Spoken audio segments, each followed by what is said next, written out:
Alright.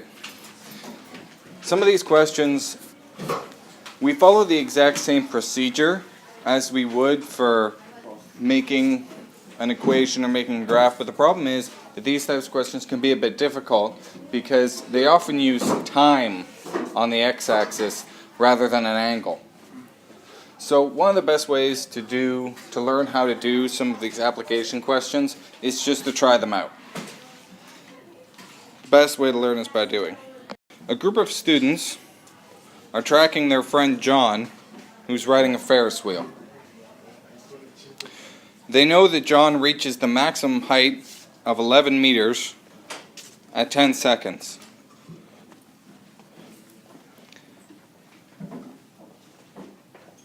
And then he reaches the minimum height of 1 meter at 55 seconds.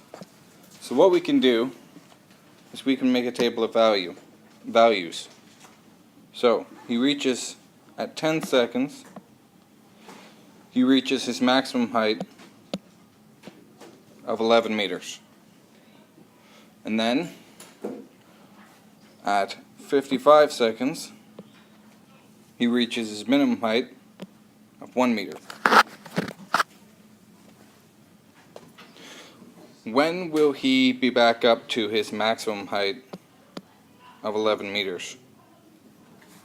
How much longer is it going to take for him to get back up to the top? So to go from top to bottom, it took 45 seconds. So how many seconds is it going to be? What is our total number of seconds going to be when he hits the top again?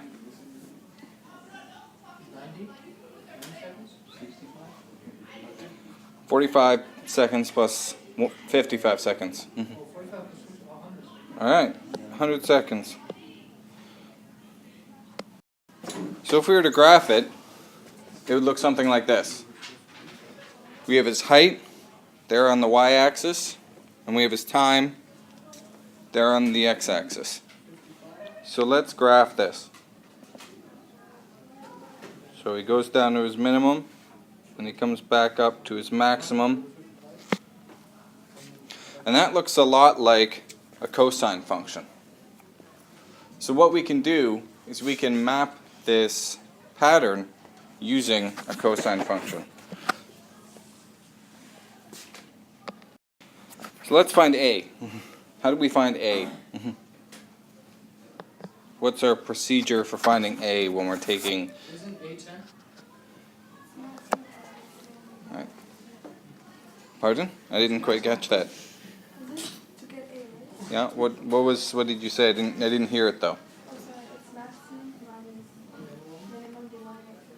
Okay. A is our maximum minus our minimum divided by 2. How did you get that though? Okay, yeah. So our maximum is 11. Our minimum is 1. So we plug that into our equation. And we get an A value of 5. Yes. Want to do our D value next? Is that what we want to do? Isn't C first? We can do C. Let's do C. Let's do C first? Okay, so what do we need to find first if we're going to find C? No. We need to know how much it shifted up by. Yeah, and to know how much it shifted up by, we need to know our X-axis? axis of symmetry. Which is 5. How do we know that it's 5? Because it's right in the middle. I eyeballed it. Alright, so we can either eyeball it, or we can do our maximum minus our A value. So, our axis of symmetry is right here at 5. Yes. So if our axis of symmetry is at 5, what happened? What's going on?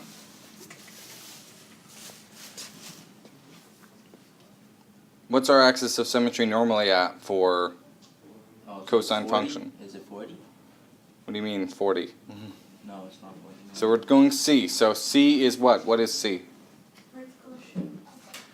C is the vertical shift, so It's going up a 5. exactly. So it went up by a value of 5. So what does that make our C value? Plus 5. Plus 5. The axes. What do we want to get next? D? Alright, let's get our D value. So how do we get our D value? What is D? Like you have to get the K first, no? You don't have to get the K first, we can get D first. So what is D? Something to do with 360. Oh, that's the horizontal shift. Yeah, D is our horizontal shift. So, how do we determine our horizontal shift? Isn't it like where the line crosses the 5? Okay, There. so what do you mean? What do you mean where the line crosses the 5? Like, the, yeah. you can go up to the front and point at it if you want to. Okay, The line that crosses the axis of symmetry, like both sides? okay. So if we were to draw our axis of symmetry, how would we figure out what our D value is? To get our D value, we have to figure out where our function starts. And what did we decide? This looks a lot like a cos function. Where does a cos function normally start in terms of x, in terms of our horizontal? 1. That's 0. 0. It starts at 0. So if it's a cos function, it starts at 0. This one, does it start at 0? Where's our maximum? 11. Not quite at 11. That's our vertical. That's our y. Oh, so it's 10. 10. Starts at 10. Yeah. So, right here. That's our x. Yeah, this is. So we started at 10. Oh. We didn't start at 1. We started at 10. So if we started at 10 where we normally start at 0, what did we shift by? 10 what? 10 to the 10 to the. Right. Alright, so we shifted by 10 to the right. What does that make our D value? Right.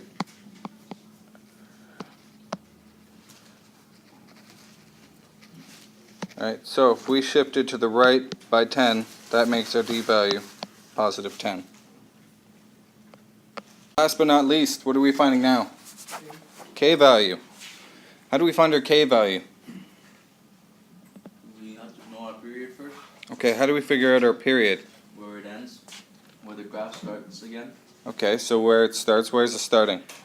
It starts at 10. Alright, started at 10, so You can run all the way to 115. Starts at 115. it starts, it ends here. So where's that? Can you see better, John? 100? Okay, so we started at 10 and we ended at 100. So what's that mean? What's our period? 90. So our period is equal to 90. So how do we find our K value? You do 360 divided by 90. Okay, our K value is equal to 360 divided by our period, which is 90. Can anyone tell me what that is? What's 360 divided by 90? 4. Right. So what was our A value? 5. What was our C value? Yeah, plus 5. What was our D value? 10. 10? Plus 10. And what about our K value? 4. Alright. So now we can write an equation. Someone take me through this. What is the equation? Alright, one last thing. What did we decide to use? Cos. Alright, so someone tell me what the equation should be.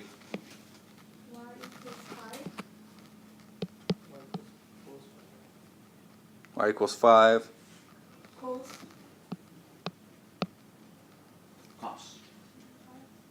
Bracket. There's no K. Oh, 4. Bracket.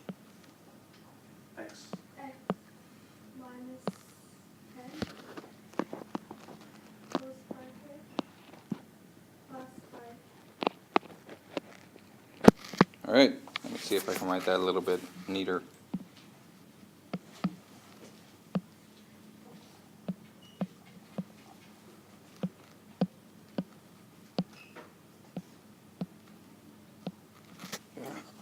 What is that? Alright, so our final equation is y is equal to 5 cos 4x minus 10 plus 5. That's it. We just took a word problem, we turned it into a graph, and then we turned the graph into an equation. So that's all you got to do. Quiz next week? Probably. So, what will John's height be at 78 seconds? Someone remind me of what our equation was? Y is equal to 5 cos 4 x minus 10 plus 5. Ah, that's an awful 5.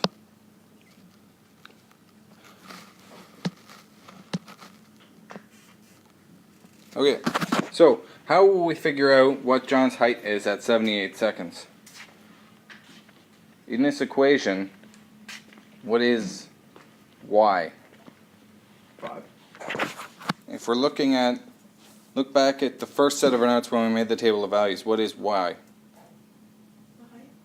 Alright, so y is the height. And what about x? What does x represent? The time. So how would we find out what John's height will be at 78 seconds? How can we figure that out? Yeah? Exactly. We substitute what in for x? Yeah? We substitute 78 seconds in for x. So, 5 cos 4. That's a lot of brackets. That's way too many brackets. 78 Wow. minus 10. You have to put 78 All these brackets. brackets.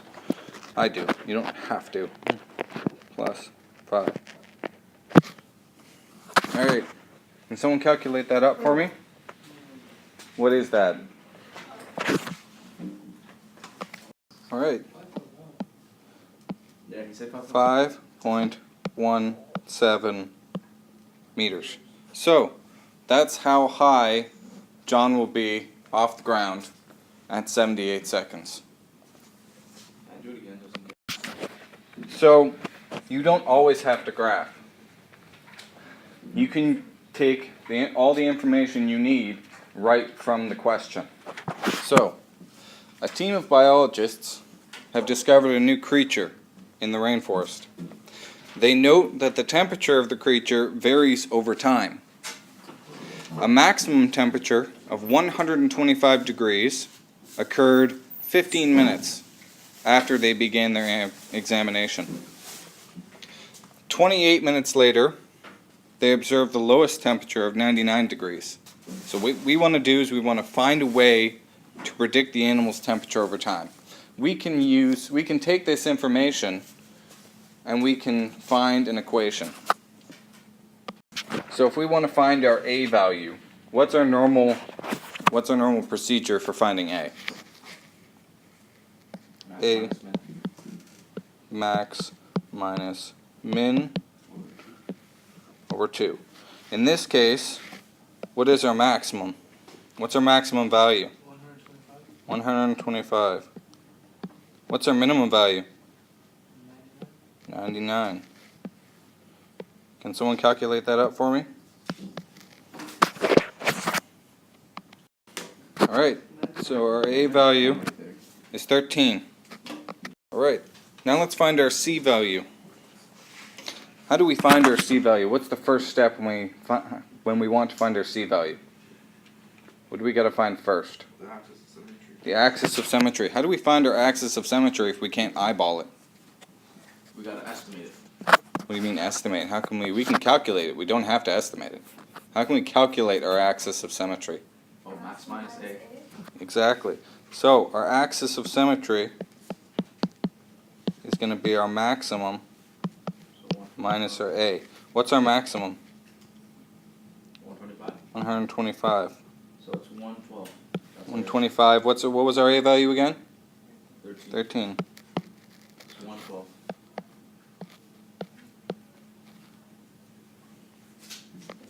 Alright, if our axis of symmetry is 112, and let's decide what we're going to use here. I'll just let you know that it's easier in this case to use a cos function. Okay? So if our axis of symmetry is 112, in a cos function, what's normally the axis of symmetry? 0. So if our axis of symmetry is 112, what's happened? What's happened to the function? It goes up Goes up by what? 112 meters. Alright, so we've determined that we went up by 112. Our axis of symmetry is moved up by 112. What does that mean for our C value? What's our C value? Up by 112? What does that make our C value though? Positive 112. So now we have our A value and our C value, and we never even drew a graph. Alright, let's take a look at a regular sine function here for a quick second. If we take a look at the distance, if we start here and we end here. If our maximum is here and our minimum is here, that area in between our maximum and our minimum is actually half the area of our graph. A lot easier to see on a cos function because we have our maximum here at 1 and we have our minimum here at -1. So do you see how half of the area of our function is between the maximum and the minimum? So our period would be double the distance, double the horizontal distance between our maximum and our minimum. You understand how we got that? Can you say that again, sir? Alright, so we can use this when we're trying to find k, right? Because we know what our maximum is, we know what our minimum is. When did our maximum occur? 125? 15 minutes? Yeah. So our maximum occurred at 15 minutes. When did our minimum occur? 28. What is the time between 15 minutes and 28 minutes? Yeah. 13 minutes. So, our distance between our maximum and our minimum is what? 13. Yeah? But we just talked about this in the last slide there. 6.5. Then divide by 2, don't you? Nope. So our distance between our maximum and our So minimum, that's the half that's half of what? of 360? No, the half of that period. Yeah, so 13 minutes is half of the period. So if 13 minutes is half the period, what's the full period? 26. 26 minutes. Okay, John.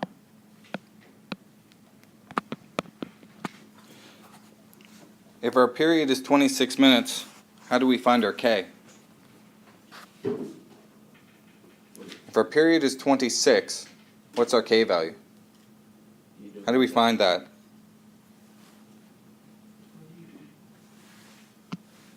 You just divide it, yeah.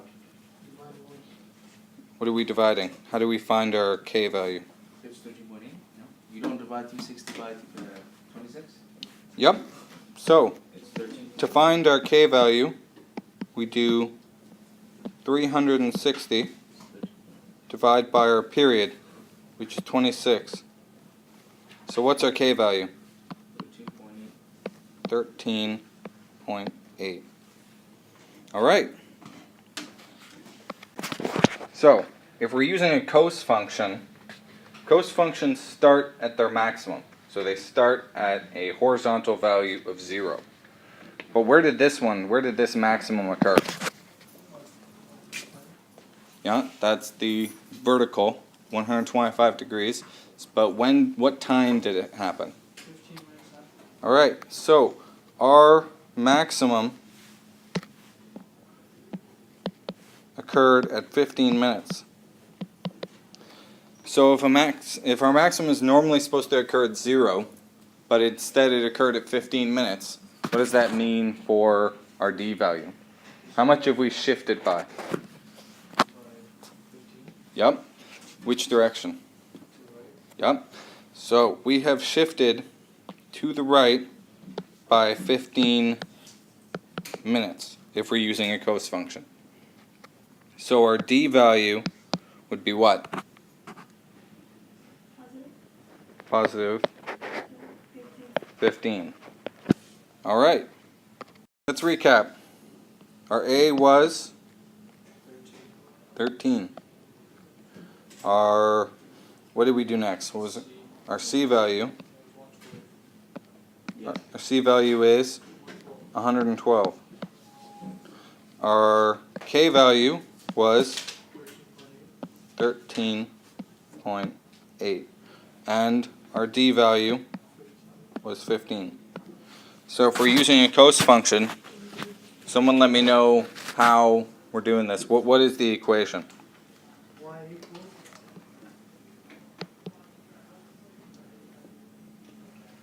Y equals what? What's our cos function? 13 13 cos. cos.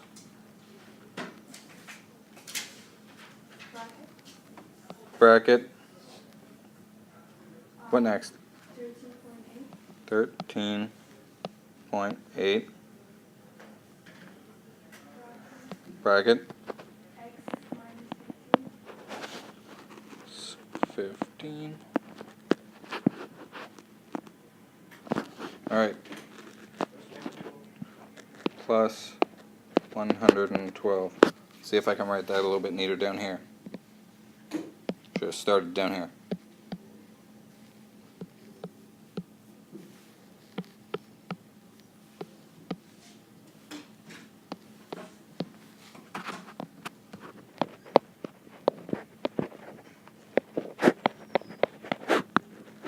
Alright, that's it. You see how it's the same procedure? We get our a value, we get our c value, we get our k value, we get our d value. And then we just plug it in.